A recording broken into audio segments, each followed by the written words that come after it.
वज़ीर आज़म शहबाज शरीफ से chairman Peoples Party Bilawal Bhutto Zardari की क़यादत में पीपल्स पार्टी के वफ़द की मुलाकात। सियासी सूरत हाल पर मशावरत। वज़ीर आज़म ने बिलावल भुट्टो ज़रदारी की चार्टर ऑफ पार्लियामेंट की तजवीज़ को सराहा। कहा कि इससे जमहूरियत और पार्लियामेंट मज़ीद मजबूत होगी। पीपल्स पार्टी ने मुल्क की मईशत और इस्तेहकाम के लिए हुकूमत का हर इक़दाम में साथ दिया। पीपल्स पार्टी के वफ़द की मुल्क की मईशत के लिए हुकूमती पॉलिसियों की तारीफ़, हुकूमती इक़दामात पर मुकम्मल एतमाद का इज़हार किया।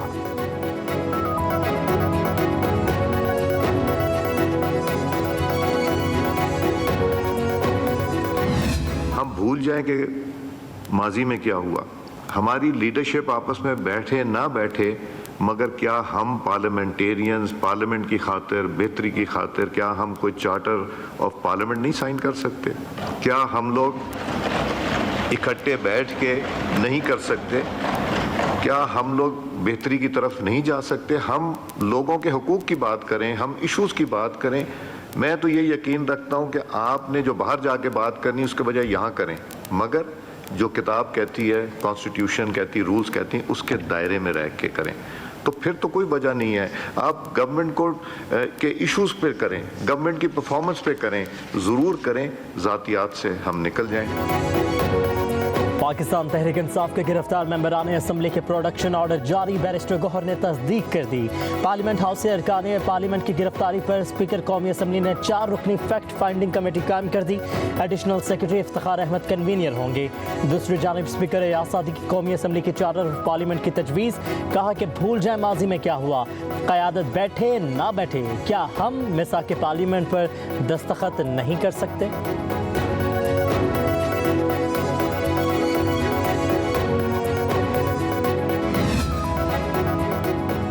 पार्लियामेंट के अहाते से अरकान असम्बली की गिरफ्तारियों पर स्पीकर कौमी असम्बली के एक्शन सार्जेंट एट आर्म्स और 4 अहलकार मुअत्तल कर दिए। 4 अहलकारों को 120 दिन के लिए जिम्मेदारियों से हटाया गया। पार्लियामेंट हाउस में काम करने वाले CDA के 5 अहलकार लाइट्स बंद करने के जिम्मेदार करार मुअत्तल करके तब्दील करने की हिदायत जारी कर दी। स्पीकर कौमी असम्बली एयाज सादी का पार्लियामेंट हाउस में गिरफ्तारी पर वजारत दाखिला को भी खत। ज़राए के मुताबिक खत में कहा गया कि गिरफ्तारियों की तहकीकात करें और स्पीकर कौमी असम्बली को आगाह किया जाए।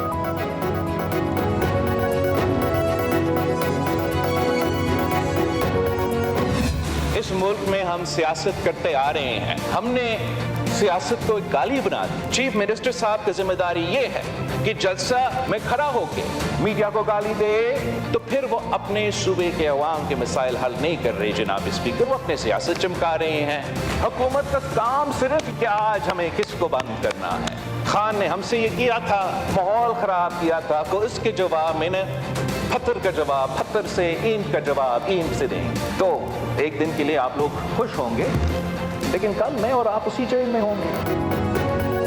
आइन की बालादस्ती के बगैर कोई इदारा नहीं चल सकता। पार्लियामान मुल्क का सुप्रीम इदारा है। बिलावल भुट्टो का कौमी असम्बली के इजलास से खिताब। कहा जिस सूबे की जिम्मेदारी PTI की है वो बहुत से मसाइल का शिकार है। वज़ीर आला KP की जिम्मेदारी अगर जलूसों में लोगों को गालियां देना है तो अपनी सियासत चमका रहे हैं। PTI अपने चेयरमैन का केस लड़े, लेकिन ऐवान में आकर आवाम की खिदमत करे। बानी PTI से कोई ज़ाती मुखालफत नहीं। बिलावल भुट्टो ने कहा हमारा हुकूमत के साथ इख्तलाफी राय होता है। बानी PTI ने माहौल ख़राब कर दिया, आप भी वही करेंगे जो बानी PTI ने किया, तो कल आप और मैं भी जेल में होंगे।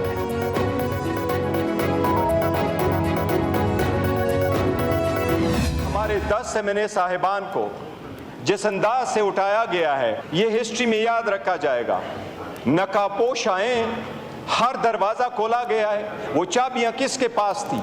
आप बराए मेहरबानी इसकी इंक्वायरी ऐसी ना करवाएं कि जिसमें से मासूम आम किस्म के बंदों को आप सस्पेंड कर लें, इसके तह तक जाएं। जनाब इंटीरियर मिनिस्टर साहब ने कहा कि ये दहशतगर्दी एक स्टू की मार है। लगता है ये हुकूमत फ़कत एक जलसी की मार है। जलसा तो बहाना था, इनका निशाना हमारे ये बंदे सारे बैठे हुए, लेकिन ये बिकने वाले नहीं है। इंशाअल्लाह ताला ये हर हाल में खान के साथ होगा। जो 10 सितंबर को हुआ, उम्मीद करता हूँ ये पाकिस्तान की तारीख में दोबारा नहीं होगा। Chairman PTI barrister Gauhar Khan का कौमी असम्बली में इजहार ख्याल। कहा यह दिन ऐवान के लिए स्याह तरीन था। पार्लियामान को आइन और कानून ने मजबूत किया है। हमारे 10 MNAs को जैसे उठाया गया ये याद रखा जाएगा। उनको उठाने के लिए हर दरवाज़ा खोला गया। बैरिस्टर गौहर ने कहा जलसा तो बहाना था, मकसद हमारे लोगों को दोबारा था, लेकिन हम झुकेंगे नहीं।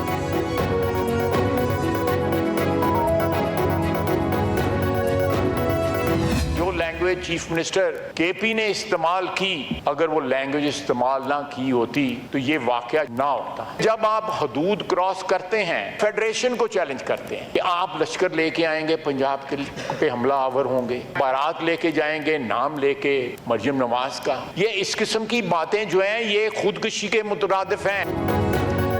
अपोजिशन एहतजाज करे मगर रेड लाइन क्रॉस न करे। कौमी असम्बली में वज़ीर दिफा ख्वाजा आसिफ का तहरीक इंसाफ का मशवरा, कहा कि अक्टूबर का नाम लेकर उम्मीदें वाबस्ता की जाती हैं। ऐवान में बड़ी तलखियां देखी हैं मगर अब जो नजर आ रही हैं इसकी माजी में मिसाल नहीं मिलती।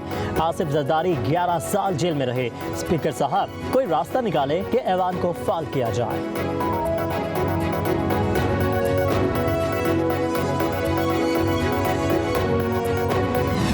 रिप्रेजेंटेशन हो, क्योंकि कुछ पता नहीं है हमारे मेंबरान के साथ क्या हो जाए। देखिए, कोई आपने लेजिस्लेशन लानी, आप कहा कि आप लाएं, अगर आपके पास अददी अक्सरियत है, अपनी अददी अक्सरियत, हमारे बंदे तोड़ के नहीं, हमारे बंदे उठा के नहीं, आप शौक से लाइए। जो प्रोडक्शन ऑर्डर ऑनरेबल स्पीकर साहब ने इशू किए हैं, आईजी इस्लामाबाद साहब को ऑर्डर दिए थे, उनको प्लीज इंप्लीमेंट कीजिए और हमारे मेंबरान को यहां प्रोड्यूस कीजिए।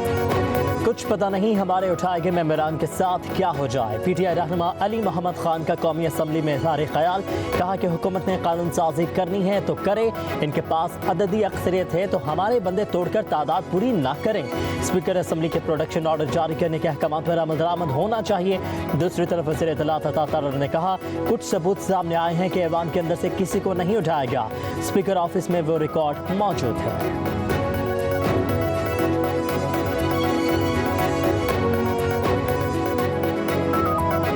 कुछ वीडियोस आपके भी नोटिस में आई, कुछ एविडेंस सामने आया कि हाउस के अंदर से किसी को नहीं उठाया गया।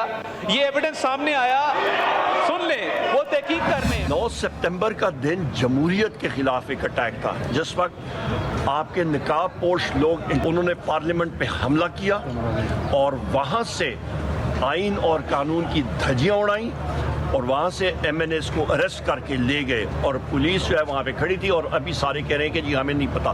तो कौन लोग थे? ये कोई खलाई मखलूक थी? ये हाजूज माजूज इनको मैं कहता हूँ, ये कौन थे? पार्लियामेंट से किसने लोगों को उठाया? क्या ये कोई खलाई मखलूक थी? अपोजिशन लीडर उमर अयूब की पेशावर हाई कोर्ट में सहाफ़ियों से गुफ्तगू, कहा कि महकमा मौसमियात का DG तो पार्लियामेंट से किसी को नहीं उठा सकता।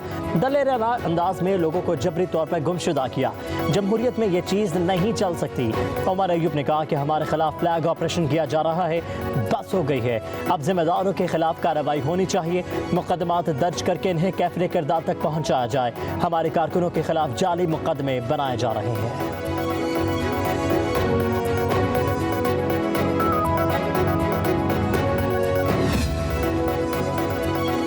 दो कानून, दो निज़ाम और दो पाकिस्तान नहीं चल सकते। कानून सबके लिए एक जैसा ही होना चाहिए।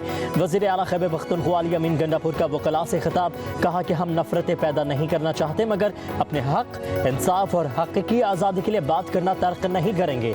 आइन हमें अपने हक़ूक़ के दिफा की इजाज़त देता है। हमारे चैलेंजेस कुछ और हैं, अहदाफ कुछ और होने चाहिए मगर हम किसी और ही चीज़ में उलझे हैं। कहा कि बदकिस्मती से हमारा अदालती निज़ाम अफसोसनाक हद तक कमज़ोर है। जज़ा सज़ा का मुनसिफाना निज़ाम न होने से बार बार आइन शिकनी की गई। गलत अनासिर और इक़दामात की निशानदही नहीं करेंगे तो इस्लाह कैसे होगी?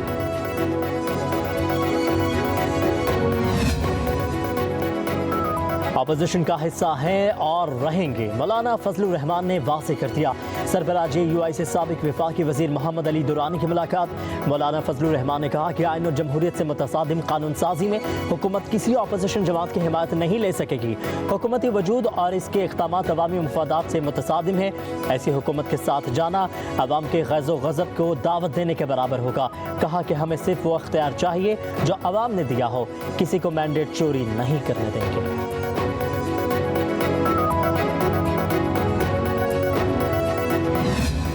ऐसे कानून बनाए जा रहे हैं जो मार्शाल्लाह के बदतरीन दौर में भी नहीं थे। तो खास तौर पर कानून बनाया गया है पाकिस्तान का, जिसको कौमी असम्बली ने भी पास किया, सेनेट ने भी पास किया। आप यहीं से अंदाजा लगा सकते हैं कि आज हमारी हुकूमत की कैफियत क्या है। क्यों जलसे से घबराते हैं? एक अजीब मुल्क के अंदर माहौल है। आज पार्लियामेंट जो है वो सुप्रीम कोर्ट से कन्फ्रंटेशन में है, आमने सामने खड़े हैं। असेंबली के आते के अंदर से मुझे नहीं याद कभी कोई आदमी गिरफ्तार हुआ। स्पीकर साहब को इसका बड़े सख्ती से नोटिस लेना चाहिए। पूरी कौमी असम्बली एक SHO की मार है। हुकूमत एक जलसे से खाइफ हो गई, काले कानून बना दिए, पूरा इस्लामाबाद बंद कर दिया। ये है हमारी जमहूरियत का हाल। शाहिद खाकान अब्बासी की प्रेस कॉन्फ्रेंस, कहा जलसे की इजाज़त देकर रास्ते बंद कर देना कौन सी जमहूरियत है? ये एक जलसे से क्यों घबराते हैं? PTI जलसे में अवाम के मसाइल पर कोई बात नहीं हुई। जमहूरी हुकूमत में ऐसे कानून बनाए जा रहे हैं जो मार्शल लॉ में भी नहीं बने।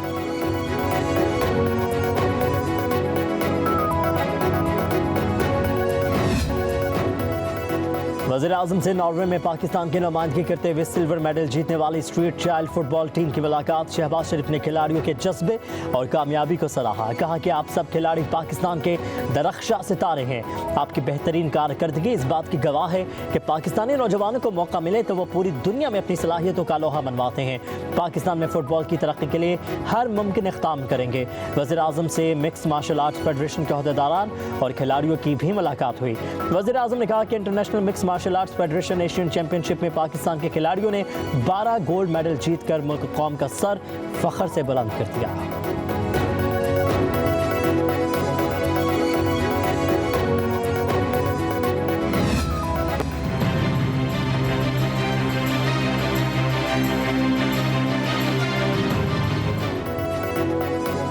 पाकिस्तान ने IMF की एक और शर्त तस्लीम कर ली। स्पेशल इकनॉमिक जोन्स के क़याम पर पाबंदी लगा दी गई। वफाकी और सूबाई हुकूमतें अब कोई नया ख़ुसूसी इकनॉमिक जोन या एक्सपोर्ट प्रोसेसिंग जोन कायम करेंगी और ना ही पहले से कायम जोन्स को मुद्दत पूरी होने के बाद कोई मराद दी जाएंगी।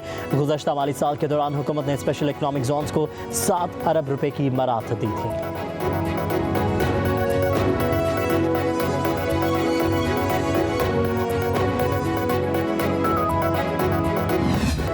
कराची समेत मुल्क भर के सार्फिन के लिए बिजली मजीद ₹1.74 महंगी। नेपरा ने बिजली अप्रैल से जून 2024 की समाही एडजस्टमेंट की मद में महंगी की। बिजली की कीमत में इजाफे की वसूली सितंबर से नवंबर के 3 माह में की जाएगी। सार्फिन पर 43 अरब 23 करोड़ रुपए का इजाफी बोझ पड़ेगा।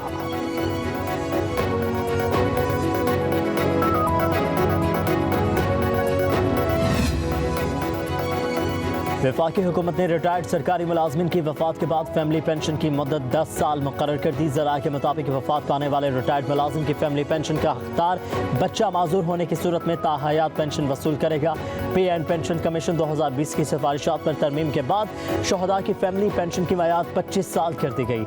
आर्म्ड फोर्सेज और सिविल आर्म्ड फोर्सेज की फैमिली पेंशन में 50% तक इजाफा भी किया गया है।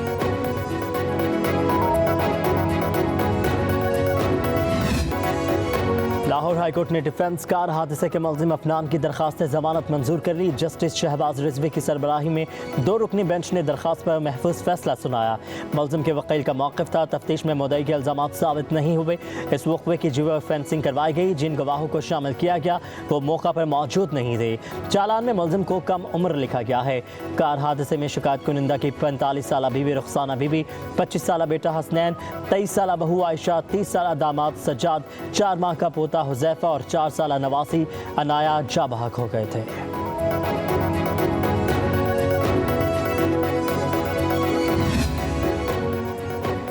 दफ्तर खारजा में आमना बलोच ने सेक्रेटरी खारजा की जिम्मेदारियां संभाली। आमना बलोच दूसरी खातून और 33वीं सेक्रेटरी खारजा हैं।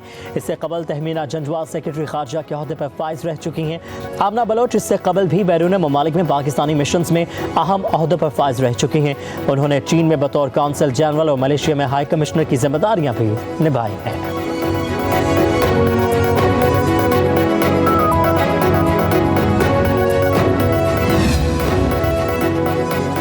मुल्क भर में सोने की कीमत में मुसलसल दूसरे रोज भी इजाफा। फी तोला कीमत मजीद 2300 रुपये बढ़ गई। फी तोला सोने की कीमत 2,64,000 रुपये हो गई।